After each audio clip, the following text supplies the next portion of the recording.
اولاد الله درکړي غټ سو ماښام یې زری درته ونیوي چې بابا دا زری مې نن وګټې ورغورځوه مه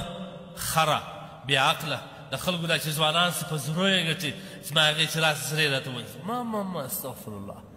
یو څو وخت ما بعده به ووینې دغه ځوان به په وینې کې سور درته راخیستي چې دا ټکر وکړي دا هلته ورسېد بیا به څه کوې دغه زری به دې بچي دي دوستي ده هم دا راکړه پر زړه یې ونیسه دا خپل بچی پر دا ورن مخه بچ کړه چې الله دې ستا غم نه راکړي بچی ته ورسه وګوره پلانکی همسایه اولاد نه لري بچیان نه لري خالي په دې انتظار ناست چې خدایه ما ورګټلی زما په نامه یو اولاد وای اوس خو ته ما ته ګټلې هم راوړې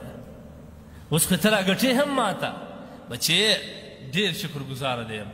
بیا ته وګوره ستا پر بچي باندې الله سبحانه وتعالی څومرې نور توفیق درته ورکوي څومرې برکت الله پر دې ږدي بیا به ستا ټول زندګي د خندا نه ډک تېره شي که دې قناعت نه درلود نن دې زړه یې وګټي خوشحاله نه شي سبا 2000 وګټي ملاکه خوشحاله شي بل سبا 3000 وګټي خوشحاله ځکه نبي علیه السلام وایي بني آدم دپاره عجبا لبني آدم د بني آدم عجبه مثال دی عجب مثال دی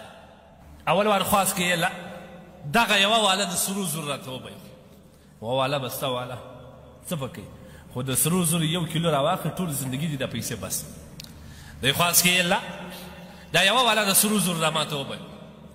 الله وایي زه ورته وبیل اوس خو نو دی وایي شکر دی الحمدلله دی وایي لا هغه څنګ ته واله چې دا پیدا نو دا هم ښه خوند کوي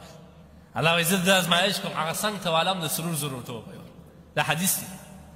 وایي کله چې هغه ورته وبیم بس دی وایي یاره چې دا بله له وایي نو هم ښه بیا نبي علیه لا یملأ بطن ابن آدم الا التراب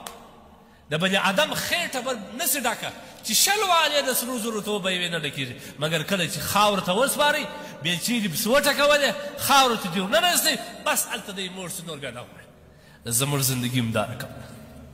1000 روپۍ پیدا څه په دې قناعت نشته کوچنی دوکانګی یې راوستي زموږ هغې چې اول وارې راسه مولوي صاحب ته دعاوې کوه چې خالي الله پاک جل جلاله یو مزري را پیدا کړي دا بچیان یو میاشت ما باندې چې پوښتنه ځینې کوې څنګه سوې وروره ولا مولوي صاحب بس ښه دي شکر دی ګزاره کېږي یو ګزاره کېږي ټیش دی ولا هلته یو ځای په تنخوا لګېدلی یم 100,000 روپۍ راکړي دا د دې ګزاره بولي بل وار چې په خبرېږي دوکان یې را ایستلی مبارک سه ولا دا خو نه د یو غریبۍ یو دوکان دی شکر نشته دا د غریبۍ یو دوکان دی نو څه پکې اولاد یې غواړي بل وار چې ورته ګورې دا دوکان څه شرکت جوړ شوی